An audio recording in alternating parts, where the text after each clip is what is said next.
All right. Anyway, hi. It's really early. My name is Pachulski. I work for a company out of Atlanta, Georgia. I can't say who because they didn't authorize me to say. Also with the ISD podcast, we have Boris. And ISD podcast! Boris, Adrian, I think that's all of us that are here for this one. Yeah, Dave is on his way here. So I'm waiting for tonight. Very, very long man hug. Anyway, I want to try to do something different this time because after traveling a lot lately, I had a couple of interesting conversations with people. Perhaps this is like echoing. I had a couple of interesting conversations with some people on airplanes. Some are consultants, some of them are like C-level people, and they all kind of say the same thing based on who they were, what kind of job they did. Consultants kind of had their own little take on pen testing, which is pretty much we're just going to come in and like pop shit and own you and walk out, and we're done. And the C-level guys were kind of really pissed off at us, mostly because that's how we thought security should work, period. Like we just come in and fuck you and we leave. Which actually leads to a lot of unhappy customers, which of course affects us in the end because unhappy customers result in no money for us. And then we can't have like cool cons and toys and stuff. Anyway, so before we get going, am I outside the white line?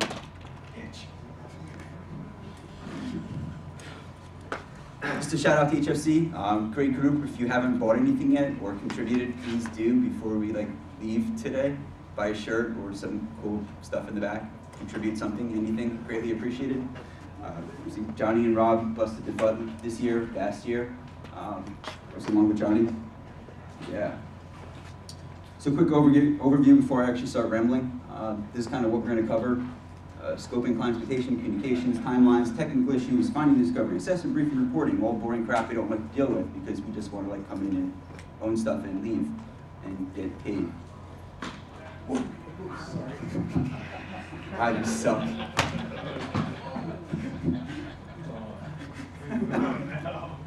All right, so why are we discussing it? Well, because money. Yay! That's pretty much why we do this. I mean, it's cool having the job of going into people's networks for like 1 week or 2 weeks and just like ripping shit apart.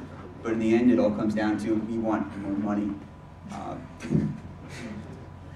Which is kind of why I got into this and started being curious and like talking to people outside of exercising some SE stuff because I was bored sitting on planes and sitting in hotels. So communication. Shockingly, we suck at this. Really, most of us do, which kind of it baffles me because we're all supposed to be like skilled in social engineering, which means we should be able to like interpret how people are taking us. And for some reason, when we deal with like customers and clients, for some reason we lose the skill. So we can like get information out of people, elicit information out of people, complete strangers, and we can like write makeshift reports on it, but we actually have to like talk to the customer and say, you're F in this way. For some reason, we just don't know how to do it. At least not how they're expecting us to. And if you don't agree with me at any point during this presentation, please stop me and you can tell me I'm wrong. You're wrong. Except for you, because you suck.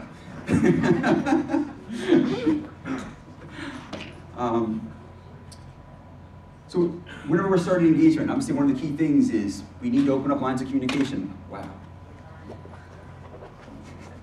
You know what lines of communication. It's important. Starting the engagement. How do you want this to happen? How do you want me to communicate with you? How often? It's basic concepts, but it's also going to skew how the engagement is actually performed. If the customer wants us to sit there and talk to them for an hour a day at the end of the day, it's going to skew our engagement. And we have to communicate that back to the customer. A lot of us are just like, well, we'll just deal with it and we'll just work 24 hours a day for the entire engagement and pray it actually completes in time. It doesn't always work that way. Because as we're going to discuss later, every time that we have to stop doing our work of like testing stuff, it eats away at our time. If we only have 40 hours to do something, because that's all the customer wants to pay for, and we have to spend 8 hours of that time hand-holding them, we're now down to 32 hours that we can actually do stuff. And some of you guys are like, well, we'll just work around the clock. I've heard that from consultants. Well, I just work 24 hours a day, even though we sold them 40 hours. you're screwing yourself. Right. So regardless of how you do it, you have to communicate. There's no way to get around it. And again, this sounds like boring shit to most of us because we don't like dealing with other carbon-based life forms. We just want to hack shit. But when we're getting paid to do this, communication is important. It's kind of like me standing up here. If I were to stand here and hold my, pants, it would be pretty freaking boring. Same thing with dealing with the customer. We have to engage them, even if we don't want to. If we just want to sit at our little laptops and have fun for the 40 hours we're sitting there, it's going to hurt us because next year when the renewal comes around, that guy didn't talk to me for shit. Didn't communicate, didn't tell me what was wrong. He just kind of came in, did stuff, bailed. Where is the value? Why should I bring him back? What are we doing? How much time do we have to do it? There's a common issue I see among most security companies, well, not most, a good handful of security companies, where a salesperson sells shit, and then they pass it to us. And we walk in, and what the customer wants is completely different. So we're supposed to be there, you have 40 hours. You have to do stuff. What's the timeline? Okay, here. What are you expecting? We're expecting this. I can't give you that in this timeline. We want you to do an internal pen test and an external pen test. We want you to do some internal social engineering, some external social engineering. Oh, we want you to do a web app assessment. Oh, we also want you to do some training, by the way. Could you fit all this in a week? Because the salesperson said you could because you're God. It's unrealistic. And if you say yes, you just fucked yourself because you can't do it. And anyone who says they can, please speak up. If you could do all that work in 40 hours in 1 week, I'd like to know how, because I can. Granted, I'm not a rock star, but. Well, there's a difference in doing it well, right? Right. There's a huge difference in Nessus Monkey, as Boris likes to use. That's my chart, my coin is. I don't have $1. So, right. Copyrighted. But there is a huge difference in doing the job and doing it well. If you're going to do a shit job, of course, it's going to hurt you next year when renewal comes around, and if you've given shit, you're not going to get that contract again. So $40,000 to do work that maybe you'll get a renewal on if you do it good or nothing. So do it good, communicate, establish the timeline. So what are the common issues? I'm going to use some NIST terms here because I unfortunately do miss compliance. So management issues, operational issues, technical issues, and of course the last one is legal issues. Everything is going to impact the timeline. There's no assessment you're going to do that isn't going to be impacted in some way by the customer. Because you're going to walk in there and they're not going to be ready. Even with a month out, they were like, yep, we're ready. We're waiting for you. That morning, where the hell are you? It's 2 minutes to 8. All right, I'm rolling in. Let's get started. Where's everyone? They're getting coffee. They'll be here in 20 minutes. Your timeline's full. So you're sitting around waiting for people to show up. So your management issues, operational issues, everything's going to impact the timeline. If the customer isn't aware that's going to impact it because they've already established an unrealistic work effort, you need to address that and say, look, cool, you guys are getting coffee, I understand that. I'm here. You're paying me. And the longer I sit here and don't do shit, that's the less work that I can actually do for you. So you want these 6 things done, we're going to have to renegotiate this statement. What do you actually want done now? Because I've now wasted a half an hour and I've heated my seat up. So let's renegotiate this.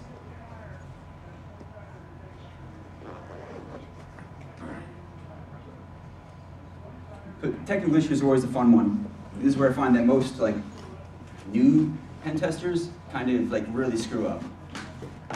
Because we start testing stuff. And the new guys, when they find something that kind of screws up their timeline, they just ignore it and they keep going. Probably use this one later, but let me throw it here now. Anyone use Skipfish? Wow, no one uses Skipfish. Okay. So to give an example, to run Skipfish against a system, on a low end, you're going to get 150,000 queries. Get, post, head, whatever.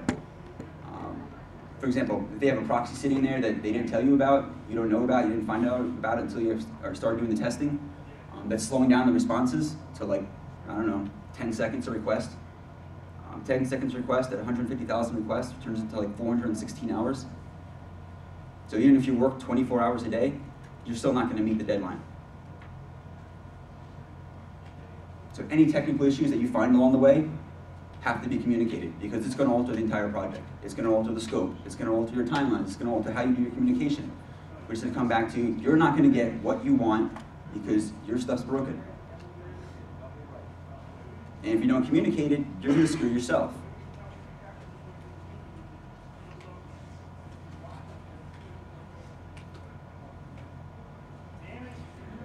All right. How many people do compliance in here?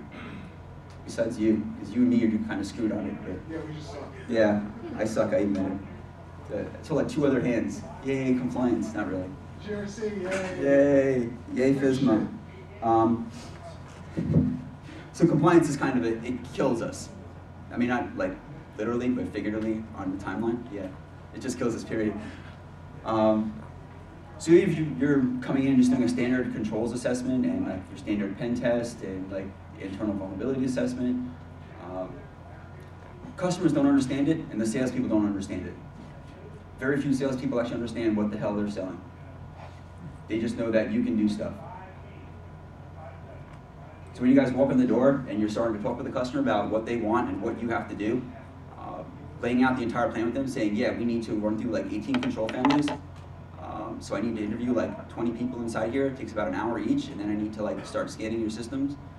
Just doing like basic enumeration and vulnerability assessment and vulnerability validation. We need to kind of like lay all this out into the detailed timeline. And a lot of us just don't understand like a timeline or what a timeline looks like. It's like, we need to do stuff and we're gonna do it, and okay, we're done. Because we don't like to communicate, we also don't do essential things like kickoffs. We don't have like a meet and greet when we first show up. It's like, hi, I'm Keith. We're here to do stuff. We don't do that. A lot of us just walk in and we just like expect to start, scanning shit and owning shit and like, yeah, we're doing work. And the customer's sitting there going, who the hell is this guy? And he's calling up your boss going, is this dude yours? Because he hasn't said shit to me yet. So we really need to like stop what we're doing. And it's gonna, again, stopping is gonna screw us because we have work to do in a very short time frame. But we need to at least say hi and shake hands and say, this is what we're gonna do this week. From 8 to 5, I'm gonna be here, like sucking up your space and breaking your network. And when people call in and start saying emails down, that's probably me. And at least get a point of contact, establish your points of contact. Because when shit breaks and you don't know what to do and you just sit there like, web's down, later, I'm going for lunch. You're gonna piss some people off. And actually, a couple of consultants I know, they're just like, oh, when I break shit, I leave. That's great. It's like, do you like your job? So seriously, stop what you're doing and just walk in there and do the meet and greet. It sucks because none of us want to talk. Especially me, I hate dealing with like crowds and people, and I just want to like do my shit and get done with it and go to the next place. But so just like at least do the kickoff. Establish your communication points. How often do you want me to communicate with you? When I break shit? Okay. Do you want an outbrief every day? All right. We're gonna throw this down to our little makeshift timeline on a piece of paper. Outbriefs daily. Do you want an end of week outbrief? When I'm done here and I break all your shit and I'm done with your control assessment and I tell you you're fucked, bugs, do you want that outbrief? How do you want the outbriefs? Because a verbal outbrief is very different from a formalized PowerPoint presentation outbrief. Because now I have to stop what I'm doing to put together a PowerPoint presentation. And that's not going to take me 5 minutes, because now I have to go through 264 findings if I'm using NIST moderate impact assessments, take each individual finding to throw into a PowerPoint presentation, then go through all my manual testing, take all those findings, dump into the PowerPoint, which pretty much turns into the draft report that I've now created on the fly for you. So what do you want? Establish that. And if they want that formal presentation, you have to tell them, that's going to be like 4 hours. So now we're down to, if you want a meeting a day, and when I first get here, and maybe in the morning, that 32, now knock off 5, we're almost out of time here, man. So if you want like web apps done, and you want the network done, and you want like control assessments done, we're gonna have to like minimize the scope of what we actually want to do to give you what you expect at the end of this assessment. Because you're not gonna get what you wanted when I first walked in here. Because I don't have time to do on-site social engineering, remote social engineering, the internal pen test, the external pen test, the control assessment. I know that's what you bought from the salesperson, but the salesperson doesn't know what's going on right here. And that's the other point. Once you're done discussing with the customer actually what you want to do, call the salesperson and be like, yo, you sold crap. Like, we need to like discuss this and like have a new statement issued to the customer, because what they want, we can't give them. What if you're the same asshole drafting the same one more Then you go to the bar and you drink and you rewrite it. Or in your case, just endo and stay up all night. Exactly.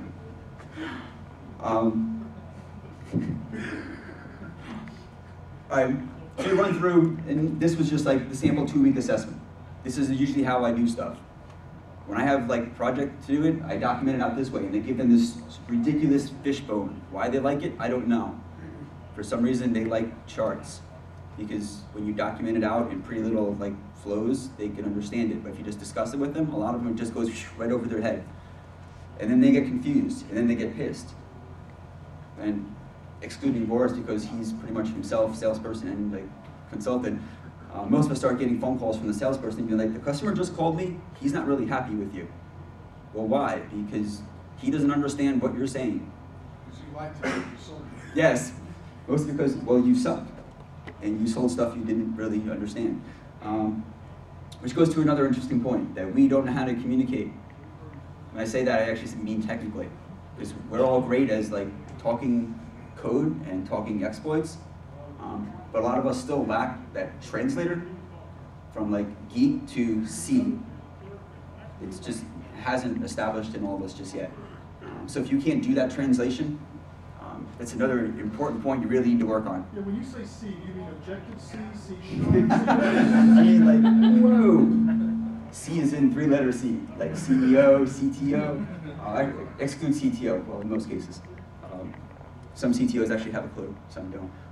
But yeah, well, I'm trying to be nice. Damn it, Boris. But yes, you have to have the translator. And a lot of us just still don't have that translation ability. We can talk geek, we can talk code, we can talk exploits, but we can't like translate that to probability of exploitation, impact, likelihood. The really boring crap, right? The stuff that we really don't want to have to translate, because it's just, yeah, we have admin and root and you're fucked. Thanks. All right, so end of week 1, we did like internal stuff. Then we're gonna go home and like start writing reports and start drinking beers and like doing external stuff. Communication doesn't really end when you leave the site, because if it does, you're gonna have a pissed off customer, because you're not there anymore. They can't see your happy smiling face. So out of sight, out of mind. This dude isn't here, I haven't heard from him. I don't know if he's doing shit, because he hasn't called me, he hasn't sent me an email. And I hear this from a lot of consultants, like, yeah, I left and all of a sudden the customer went fucking ballistic and started calling my boss, and he's just like, this dude isn't doing anything. Well, he was, but he's not communicating. Don't communicate, pissed off customer, you lose money. So it's really, I don't understand why we have such issues. It's like money, communication. Balance it, we're cool. You don't balance it, you're out of a job, or you just lose contracts. Anyway, I'm going to skip over the rest of the fishbone because it's boring. Technical issue we kind of discussed already. The skip fish horn was actually one that happened to me. That's why I used that one. But I mean, any technical issues that you guys run into during the course of an assessment, again, it has to be communicated, like immediately. Like if something breaks, a switch flakes, and you lose connectivity, it may be like a temporary, flop in a port, and you guys just like, well, it came right back, I'm good. That may have killed other processes. Not every other system out there can recover as quickly as your laptop that's just scanning shit. So if you break something, or you think you broke something, just be like, yo, I think I hosed like your switch or your database, because if you don't, and you piss off the customer, again, you lose money, which is pretty much what I'm going to keep going back to, we lose money.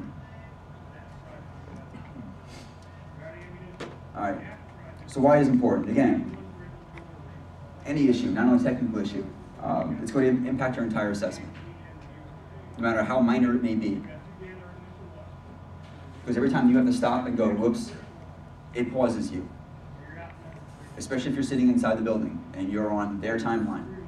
So even if you have an 8 to 5 and they don't roll in until 9 and then they roll out at 4, that cuts down your time.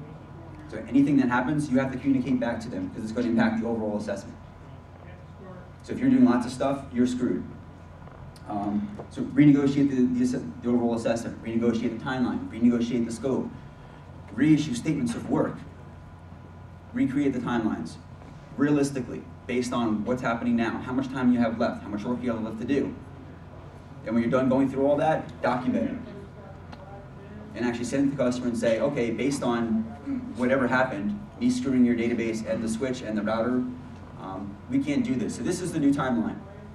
Is this acceptable to you? Because if it's not, we need to stop now.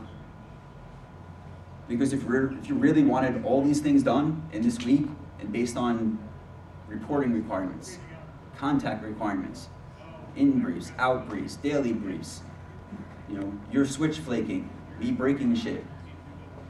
Like, is this cool? Could we keep going? If not, stop.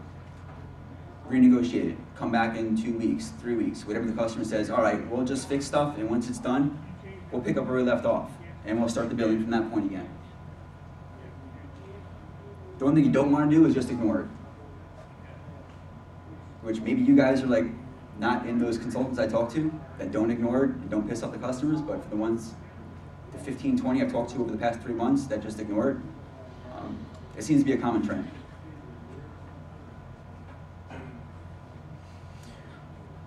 All right, findings. Findings come in all flavors. Obviously, if you're doing compliance, findings could be anything. There's a policy missing. There's a procedure missing. Findings also, obviously, I popped your box and I have root. Most times, as soon as a high-risk finding comes up, you want to communicate it to the customer. Because a lot of customers right then will want you to stop what you're doing. Like, we need to fix this now. Like, we can't wait. It's like, you popped our active directory controllers. Okay, we're going to stop what we're doing until we fix this. Some of the customers I dealt with have like 5-minute turnaround time. Other people I've talked to, it's like, yeah, we had to stop and it took them like 6 months to fix that problem. So we literally like sat there the rest of the week and did nothing. So once it happens, you have to also go back and say, okay, now what are we doing? Are we gonna like renegotiate this? So we just call this assessment done, we're gonna wipe our hands and say, all right, you guys did your job, I'll throw together a report, we'll all be happy, and I'll go home and have beers.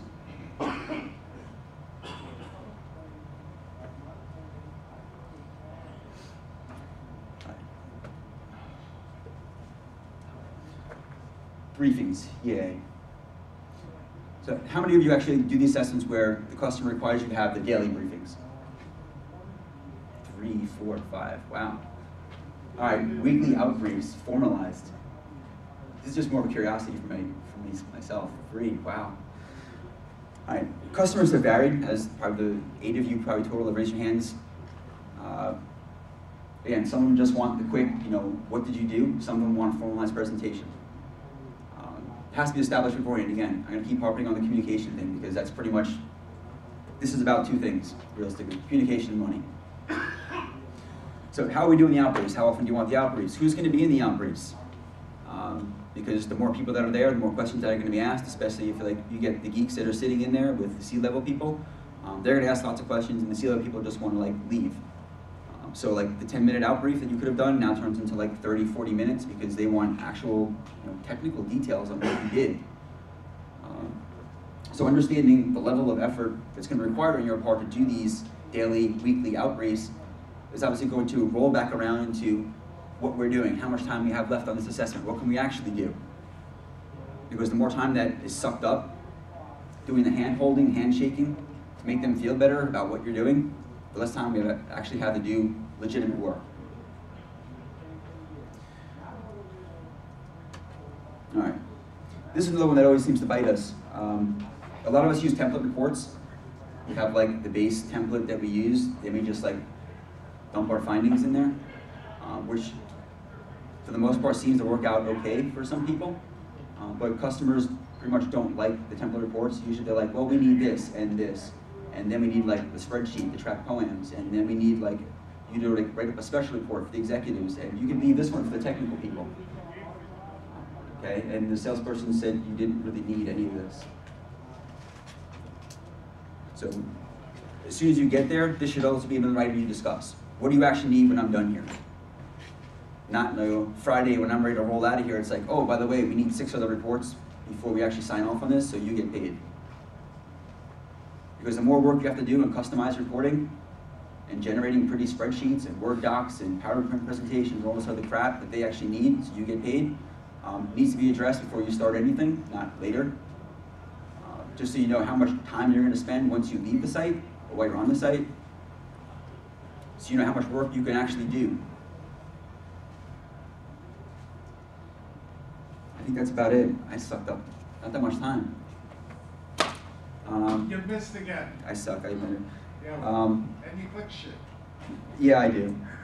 I click lots of shit. How often do you have people say, you're doing an awesome job, but we don't like you because we want you to take us out to lunch and dinner every day? Yeah. This is from experience. Yep. I started laughing at the first part. What was the second part? You're not taking us out to lunch and dinner every day. I haven't had that. Well, actually, I lied. Really? I'll take that one back. So I had a customer that actually was pretty recent. It turned into a disaster for me because I'm not as good a drinker as Boris. That's not Powerade. No, it wasn't Powerade. Looked like it though. Damn. So most of the customers that I deal with, I run into 2 things. Either you communicate too much, which still boggles me because the ones that I don't communicate with get really pissed. But most of them seem to like me because I will talk to them more than I probably should, because then I end up sucking a lot of time into the whole talking thing. But yeah, I had one customer in particular that expected me to take them out drinking, and actually expected my boss to pay for it, so he kind of like made us, literally, didn't really give us a choice, that we had to take them out drinking. And this was on a Wednesday night, and we were supposed to have been in the office the next morning at like 8 o'clock in the morning. Needless to say, we all got pretty ripped. It's probably not something I repeat again because I couldn't formulate a sentence the next morning. But it's usually tried to do something I avoid at this point, just because of the one bad experience of, holy crap, like my mouth, I'm gonna puke. But as far as like lunches and stuff, I mean, if the customer expects me to take them out, that's fine, because in the end, realistically, I'm going to bill you for the lunch anyway. Yeah. Because anything that I pretty much spend is gonna come around and come back to me. So hey, if you want me to take you out to lunch, you're gonna pay for it anyway. Bear in mind, of course, I try to keep the expense down, because when they get the bill and they're like, what the hell is this for, like, $600? But I try to be realistic about it for the ones that actually want to go hang out. But I haven't had too many of them that actually expected it of me. In most cases, it's been, we expect to actually take you out and like bullshit and learn your background, and for whatever reason, a lot of them try to hire you at that point. It's like, wow, we need a security person, and you seem to know your shit. Could you come work for us? So, but you've never gotten a bad review because you didn't take some sort of dinner or what? I got a bad review for being really trash and couldn't open my mouth up. But I blame that on them anyway, because they started feeding me more alcohol than my body was able to take. After like the 6th or 7th like quad cognac, my body started revolting. So yes, I remember the one bad review, but I blame it on them. But no, I haven't had bad reviews as far as, I'm not the white line. Any bad reviews as far as like me not taking them out. At least not yet, or not that I've been made aware of.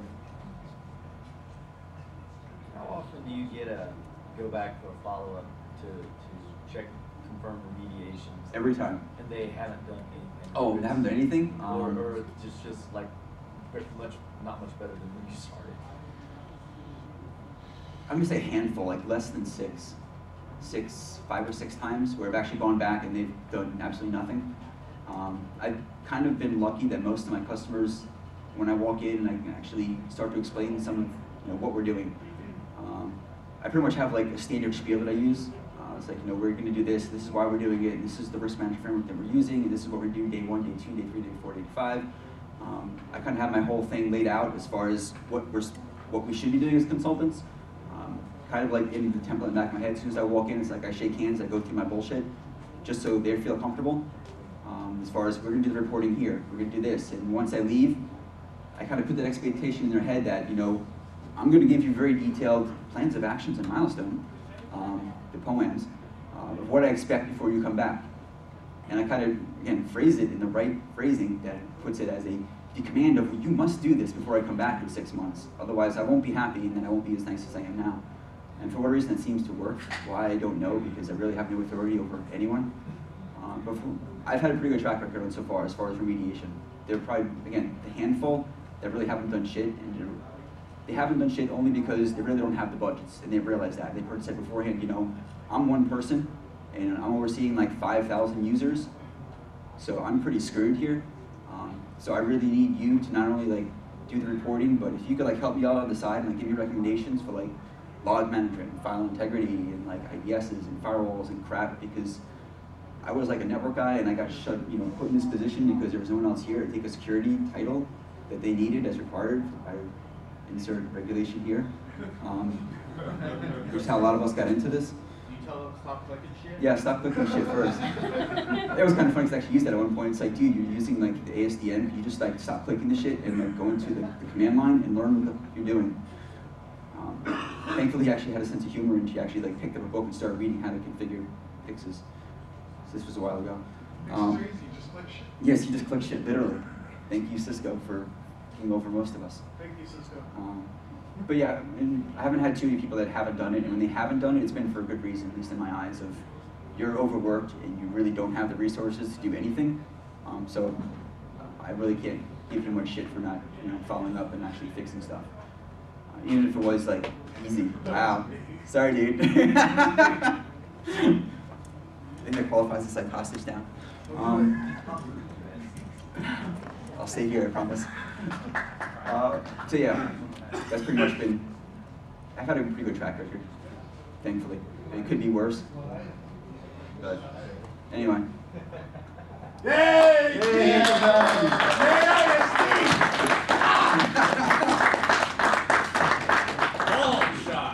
Ball shot!